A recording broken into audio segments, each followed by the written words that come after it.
So regulators. In the financial world, the regulator regulates each party, each market player should do and should not do. In mainland China, the biggest regulator is People's Bank of China, the central bank.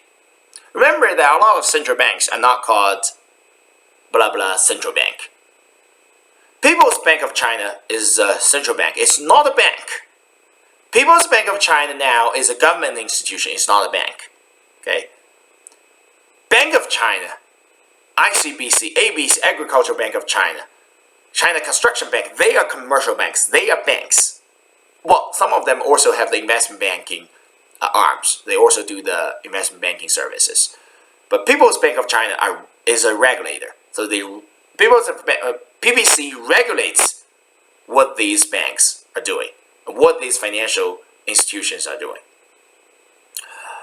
We also have the China Securities Regulatory Commission, CSRC, regulating the broker-dealers, the investment banks, and the hedge fund, the mutual fund, or all of these buyers and sellers for the stocks and bonds tradings and other alternatives. But China, the Chinese financial market doesn't really have a lot of other alternatives because of a lot of legal and tax and other restrictions. There were two other commissions. Now they're merged to one. It's called China Banking and Insurance Regulatory Commission. It was China Banking Regulatory Commission and China Insurance Regulatory Commission. So to supervise, to monitor banking industry and insurance sector. Now they're merged. I mean, the two commissions are merged to monitor banking and insurance. The same group of people. In Hong Kong, the independent regulator is called HKMA, Hong Kong Monetary Authority. A lot of monetary authorities are central banks. For example, in Singapore, it's called MAS, Monetary Authority of Singapore. In Macau, it's Monetary Authority of Macau. In Taiwan, not mainland China, they call it Central Bank of the Republic of China, Taiwan. Okay, this is just how they call themselves.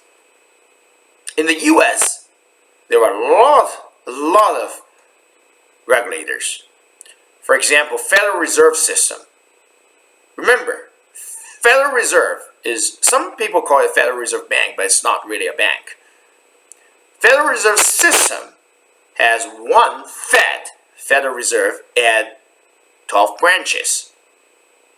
Okay, regional Federal Reserves. For example, St. Louis Fed, San Francisco Fed, Boston Fed, New York Fed.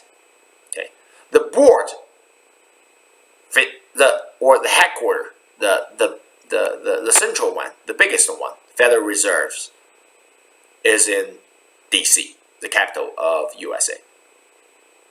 SEC, Securities and Exchange Commission, similar to the China Securities Regulatory Commission to supervise securities. FDIC is a Federal Deposit Insurance Company, a corporation.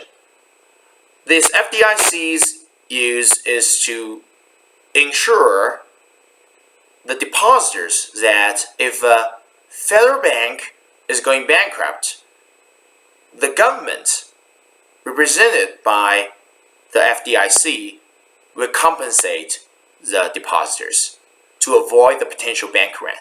While the potential bank run caused the partially contributed to the Great Recession in 1930s. Okay, partially contributed to the World War II. There are also other commissions. For example, Commodities Futures Trading Commission, supervising commodities futures. Office of the comptroller, not controller, but comptroller of the currency, the currencies, and NAIC, National Association of Insurance Commissioners, to supervise, to monitor the insurance companies. In the UK, there are also a lot of them. I just named one, one of the most important ones. FAC is Financial Conduct Authority.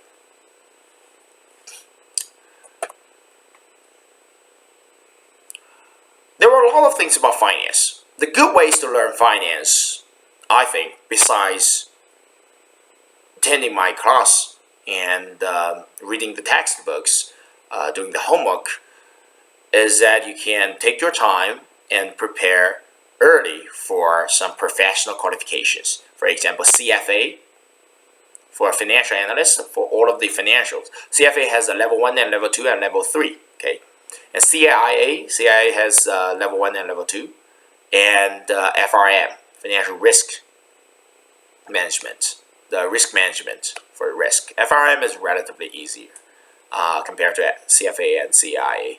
According to my own assessment, CAIA is the most difficult. If you finish learning all of the basic undergrad courses in accounting, economics, and finance, then you probably will have no problem with CFA level 1. With level 2 and level 3, you still will have to learn a lot more things. But they have the textbooks, so you just buy the textbooks and read them, and they also have the videos.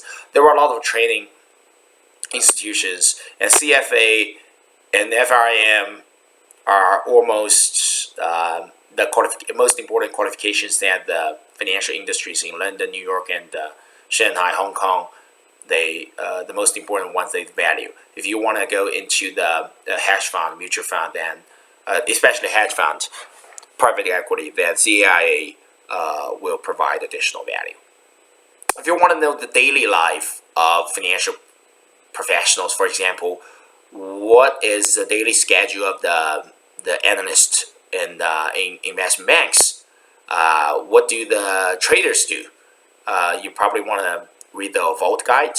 According to my past teaching experience, I am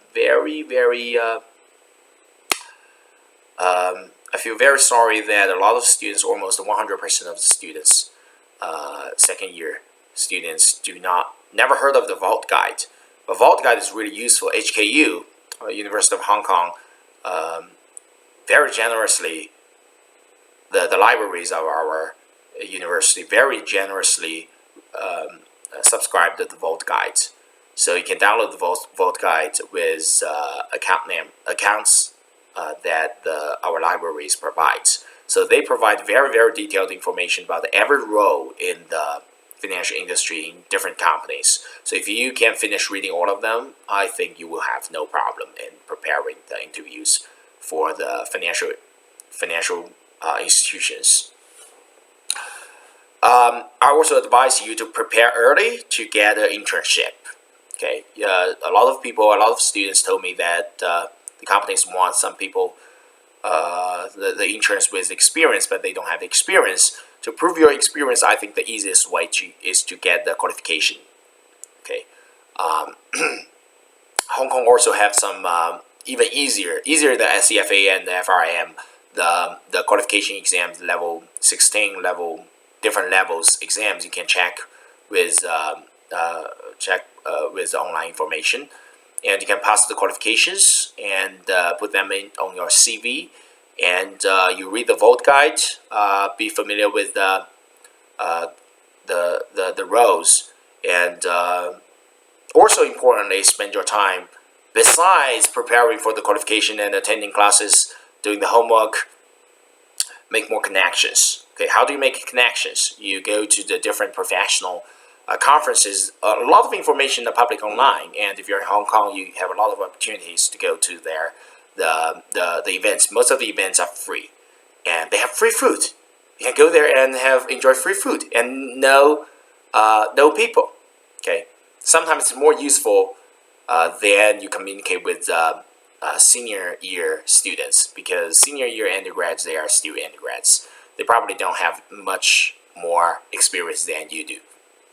But if you go to these conferences, you probably will sit around, and during the communication times, you will know the real professionals, if they really like you, if they talk with you, if they find that you have the qualification and you have the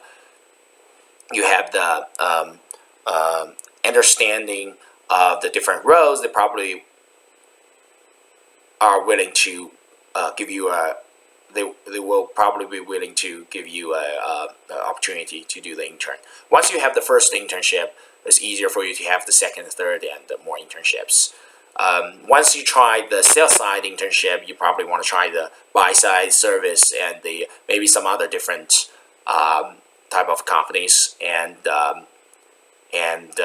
you will, some people wonder, some students, every year there were some students telling me that they don't know what they are interested in and they don't know what to do. I think this is because you never tried. If you really do them, you know what you like. Or maybe you don't like anything, any role in the financial world, then you shouldn't do finance. You only live for once. I believe that people only live for once. You should do something that you really like. So I suggest you not to waste your time swiping Facebook and waste your time on online chatting or whatever. You prepare early and get more opportunities to make yourself more knowledgeable, accumulate more experience, and find out what you are really interested in. And I hope all of you have a very good semester during this very special time and be very successful in the future. Thank you.